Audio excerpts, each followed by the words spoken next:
Os jogadores do Internacional tiveram folga neste domingo. A reapresentação é só na terça-feira para o jogo da volta da semifinal do Campeonato Gaúcho contra a equipe do Caxias, onde o Inter pode até perder por 1-0, que se classifica para a grande final do torneio estadual. Enquanto isso, novidades no mercado de transferências. Até o final da semana, anúncios devem acontecer. Uma reposição a Thiago Maia e a possibilidade da contratação de um lateral direito. Inclusive, sobre esta posição, o nome de William volta a esquentar. E o Inter deverá, nos próximos dias, apresentar ao Cruzeiro uma proposta para que o jogador venha para o estádio Beira-Rio após se inviabilizar no ambiente lá em Belo Horizonte. A gente fala também sobre o trabalho feito por Rafael Borré, que busca a recuperação a tempo da grande final do Campeonato Gaúcho. Falaremos também a respeito da polêmica da arbitragem. As reclamações do lado do Grêmio repercutem no lado colorado.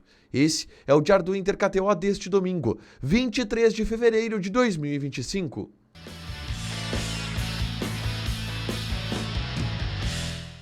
Tudo bem, gente? Obrigado pela participação aqui. Não esquece de deixar teu like, de inscrever, de ativar as notificações. Bora falar do Internacional aqui no Dupla. Nesse vídeo, um resumo do que de mais importante aconteceu no noticiário colorado ao longo deste domingo. A gente começa falando sobre o dia do Inter, que foi um dia de folga. Os jogadores eles só se reapresentam na próxima terça-feira, porque o Inter joga no sábado contra a equipe do Caxias. Venceu por 2-0 o Caxias na ida no Estádio Centenário. Precisa só confirmar a classificação no Estádio Beira-Rio no próximo sábado. Pode até perder por um gol de diferença, que ainda assim vai para a grande decisão do Campeonato Gaúcho, que não acontece desde 2021, inclusive, e o Inter precisa apenas não perder por 2-0, que já avança para a grande final. Não tem desfalques para esse jogo, além daqueles que já estavam lesionados. A tendência é de uma repetição do time que venceu neste sábado a equipe do Grenat, tá?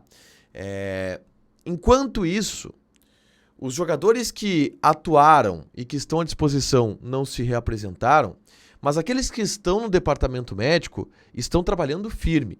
E um vídeo repercutiu muito nesse domingo, que foi postado pelo Rafael Borré. Por volta do meio-dia, ele estava no CT Parque Gigante fazendo os seus trabalhos de academia, de fisioterapia, tratando a lesão muscular que ele teve na coxa e que o tirou da partida contra o Caxias. O Inter não divulga uma previsão a respeito do atacante colombiano, tá?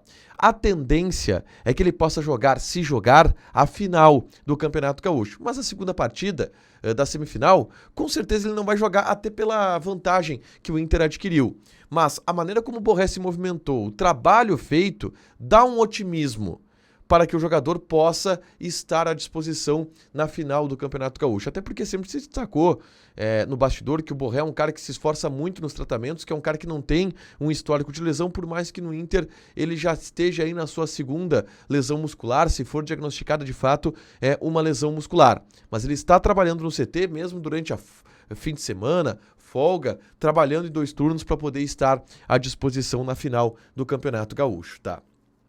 Na tarde desse domingo, eu gravei um vídeo aqui no canal falando das últimas informações da janela de transferências colorada. O Roger Machado, na entrevista coletiva após a vitória sobre o Caxias, ele de alguma forma pediu reforços, pediu contratações e prometeu que o Inter deve fechar alguns reforços até o final desta semana, que é quando fecha a janela de transferências internacional. O Inter procura um zagueiro, um volante e um lateral direito. E eu falo sobre todas essas informações no vídeo que eu gravei na tarde desse domingo, é só conferir aqui no canal, tá? Um dos nomes que eu cito é o do lateral direito William, que desperta o interesse sim do Internacional. O Inter gostaria de contar com esse jogador, mas o que eu ouvi em Caxias ainda sobre a situação do William é que é praticamente descartado, ou era praticamente descartado, porque o Cruzeiro não ia liberar o jogador tão fácil, ia pedir uma alta grana pelo jogador.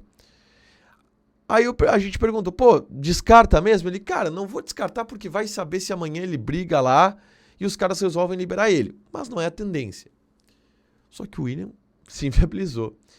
Horas depois dessa conversa em Caxias, aí no sábado, o William perde um pênalti pelo Cruzeiro, que elimina o Cruzeiro do Campeonato Mineiro, e ele está inviabilizado perante o torcedor lá. E ele já havia solicitado para a direção para ir ao Internacional, para ir para o Internacional. Ele tem uma relação muito boa com o D'Alessandro. O D'Alessandro fala muito com o William. E o Inter, e aí vem uma informação do Lucas Colar, o Inter deve apresentar uma proposta nos próximos dias e deve retomar os contatos com o Cruzeiro pelo William, tá? E aí vai ouvir do Cruzeiro, quanto que o Cruzeiro vai querer pelo jogador. Mas o Inter tem interesse no William, para ser o lateral direito titular, buscado para o restante da temporada. E o Inter pode fazer esse movimento, e aí depende de quanto o Cruzeiro vai pedir para saber se avança ou não essa situação, tá? Quero falar agora sobre a arbitragem. Porque do lado do Grêmio se repercute muito o assunto de arbitragem após o pênalti não marcado contra a equipe do Juventude. Hoje foi um dia de muitas declarações de dirigentes do Grêmio. O presidente Alberto Guerra deu entrevista em algumas rádios falando sobre a arbitragem. E o Inter, no bastidor, falou sobre o assunto, tá? Eu busquei contato com as pessoas do Inter nesse domingo para saber se o clube teria alguma posição. Porque o assunto arbitragem havia sido abordado antes do jogo contra o Caxias. De que o Inter, inclusive, estava dando um recuo em relação às declarações de arbitragem, porque entende que não era o momento de colocar gasolina no incêndio. E eu perguntei, segue a mesma história? É ainda esta a posição? E o Inter não quis ainda adotar aquela posição. Por quê? Porque o discurso está se efervescendo muito. E o Inter está monitorando os discursos que vêm do lado do Grêmio. O que eu ouvi de repercussões? Primeiro, as pessoas do Inter criticaram muito a postura do Alexandre Rossato, vice-presidente de futebol do Grêmio, que esperou o árbitro de vídeo sair da sala do VAR para contestar, para questionar o árbitro de vídeo. As pessoas do Inter, enfim, criticaram bastante no bastidor essa situação do Alexandre Rossato, e isso é muito comentado no bastidor do Internacional. E o Inter está observando os movimentos do Inter quanto a reclamações públicas, tá? Para saber se responde ou não. A minha leitura é de que se as coisas continuarem da maneira que estão, o Inter também vai se posicionar. O Inter já está encaminhado com sua vaga na final, o Grêmio ainda não, mas o Inter mostra preocupação com o que está acontecendo do ponto de vista de declarações e atitudes dos dirigentes do Grêmio com a arbitragem no Campeonato Gaúcho. É isso que eu senti do bastidor colorado nesse domingo, que deve ter atualizações ao longo da semana. Para fechar, gente, vamos falar aqui de KTO, tá? Lembrando que a KTO é um site para você se divertir, proibido para menores de 18 anos, porque apostas podem fazer com que você perca dinheiro, tá? Jogue com responsabilidade. A gente tem nessa segunda-feira Roma e Monza. Odd da Roma 1.28, empate 5.4, o Monza tá pagando 10. Joga na KTO com responsabilidade, te diverte. Lembrando que é um site proibido para menores de 18 anos. Deixa teu like, te inscreve, ativa as notificações que vai ter mais conteúdo aqui no canal. Beijo!